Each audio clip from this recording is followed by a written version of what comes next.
Hey everybody, Daniel here with another video.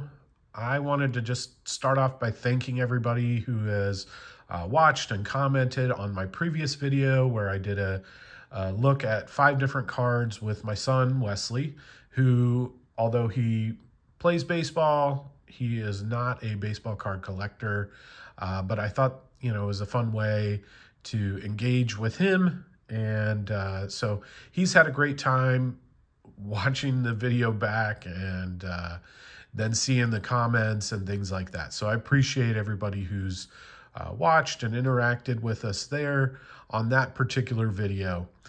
This video is going to be kind of a recap of a recent trip to the card shop and some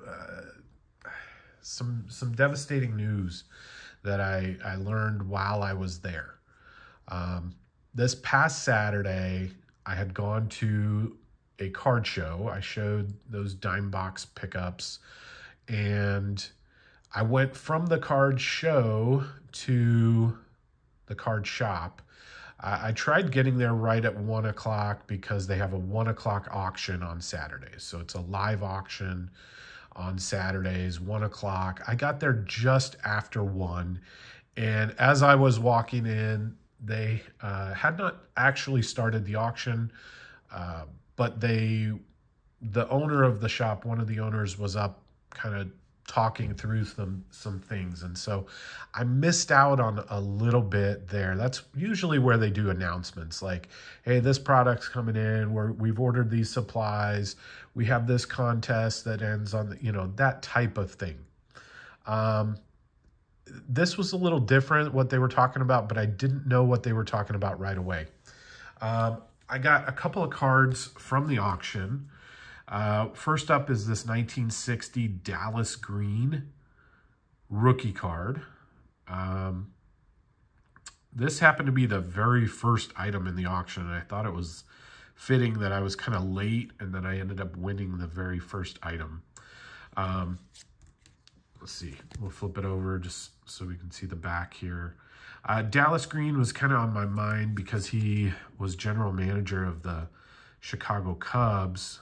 And so while I was doing some research on the lights at Wrigley Field and, some of that stuff, he plays kind of a prominent role there. And so I picked this up for just a couple of bucks, okay? The next auction item that I got was this 1958 Eddie Mathews, and you can see that it's in pretty rough shape, especially up here. But, a 1950s Eddie Mathews card. Again, I paid just a couple of dollars for this card. And so I was happy to add it to my collection. Now, this may sound weird or strange, but as the auction was going,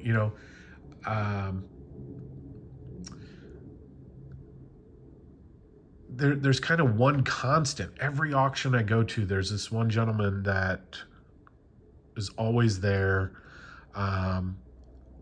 They hold 2 auctions every week. They used to do 3. So it's 1 on Wednesday nights. Used to be 2 on Saturdays. They've changed it to just the 1. But there's a lot of regulars. But there's one gentleman who's been there for years. As I've been going, I get to maybe 1 or 2 auctions a month. But every auction that I've been to, he's been there. In the past, the Diamondbacks have done lots of different promotions at, maybe it's at the mall or a grocery store or something like that. And so we used to go quite a bit when they were doing that. And there was this gentleman that, again, attended the auctions regularly that was always at those events as well. And so, some of those events, you're waiting in line for an hour or whatever. And so we had a chance to strike up a conversation a couple of times based on, you know, whether it was the Diamondbacks or kind of baseball cards, as we knew each other from the card shop and the auctions and things like that. And, you know, I noticed when I got to the auction that he was not there. And so every time like the door would open, you know, I kind of turn around and see, and I literally thought, I wonder if it's Alan. And it wasn't. And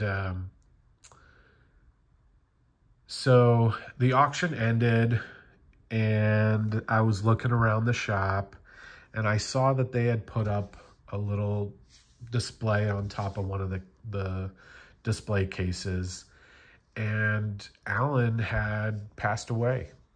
And so they had a little picture of him at the card shop, and a couple of notes about his passing and how he would be missed. And, you know, he was number 319. That was his bidder number. And, you know, Alan, again, he was at every auction, and he bought a lot of stuff at each auction.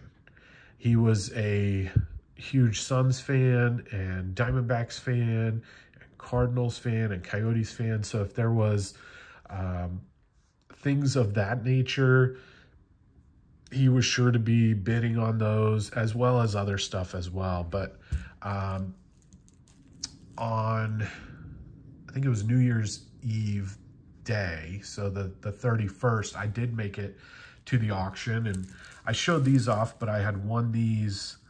They're 1980, 1981 Pepsi cards. They're the full strips. It's a 12 card set, and they're all the Phoenix Suns. And I won this, and I was bidding against Alan, number 319. We had, you know, the starting bid, and then he and I had bid back and forth a couple of times, and I ended up winning this. Later in that auction, there was I don't remember the year, but it was a Phoenix Firebirds minor league program. And it was signed on the inside, like on the scorecard page, by Willie Mays. And Alan and I bid back and forth on that one. And he came out the victor on that one. But, you know, I was just, I was saddened to hear the news that he had passed away. And so I looked around the shop a little bit more. I bought this Perez Steel auto of Hoyt Wilhelm for $10. I thought that was a great deal. I bought a Ernie Banks maybe a month or so ago.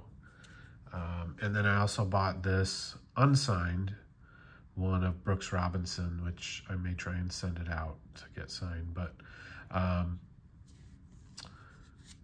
so I made a couple of purchases, and as I was checking out, I talked to the owner, one of the owners of the shop, and was just talking about Alan, and, you know, asked him if he had any more information. And, you know, so we talked about him for a little bit.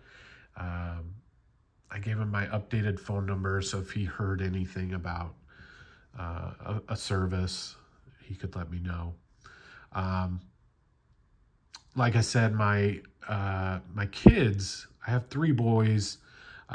You saw my youngest on my previous video. So I have a 16-year-old, I guess almost 17 in a couple of months, and then a 15-year-old, and then Wesley is 11.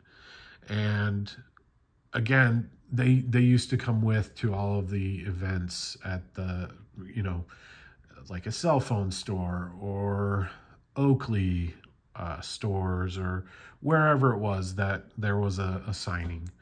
And we would always see Alan. And my kids occasionally would come with me to the card shop and the auctions and things like that. And so my oldest, we would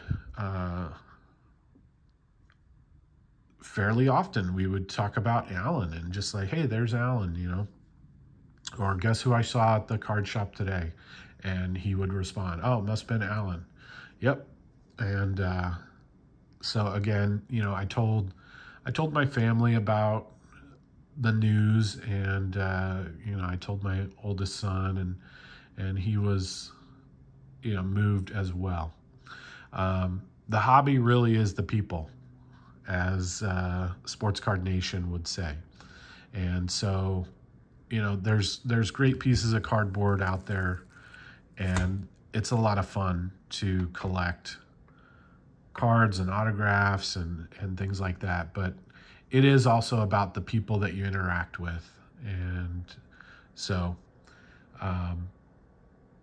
again, just wanted to do a little tribute to Alan, and hope the best for his family at this time. And I will leave it at that. Thank you for watching. Bye.